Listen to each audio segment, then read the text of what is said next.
السلام علیکم ورحمۃ اللہ وبرکاتہ۔ 14ویں روزے کی عبادات۔ نماز فجر کے بعد سورہ توبہ کی آخری 2 آیات کو 11 بار پڑھیں۔ بسم اللہ الرحمن الرحیم۔ لقد جاءکم رسول من انفسکم عزیز علیہ ما عنتم حریص علیکم بالمؤمنین رؤوف الرحیم۔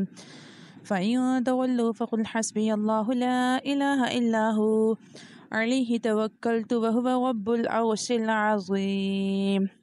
نماز ظہر کے بعد سورہ فاتحہ 7 بار پڑھیں۔ بسم اللہ الرحمن الرحیم۔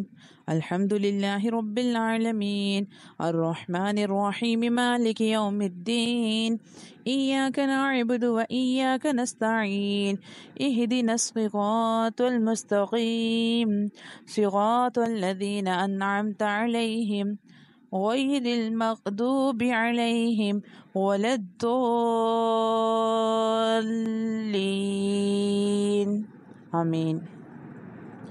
نماز ظہر کے بعد سورہ فاتحہ کو 11 بار پڑھنے کے بعد نماز عصر کے بعد دعائے کرب و پریشانی 25 بار پڑھیں۔ لا الہ الا انت سبحانک انی کنت من الظالمین، اس آیت کو 25 بار پڑھیں۔ اس کے بعد نماز مغرب کے بعد سورہ فاتحہ اگین 21 بار پڑھیں۔ نماز مغرب کے بعد 5th کلمہ استغفار 11 بار پڑھیں۔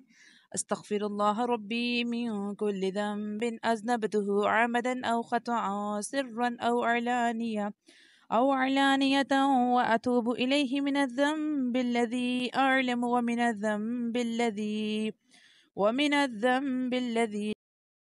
ومن الذنب الذي لا أعلم إنك أنت علام الغيوب وستار العيوب وغفار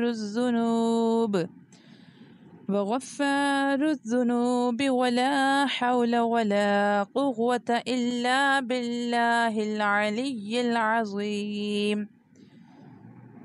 نماز عشاء کے بعد سورۃ الاخلاص 11 بار پڑھیں۔ بسم اللہ الرحمن الرحیم۔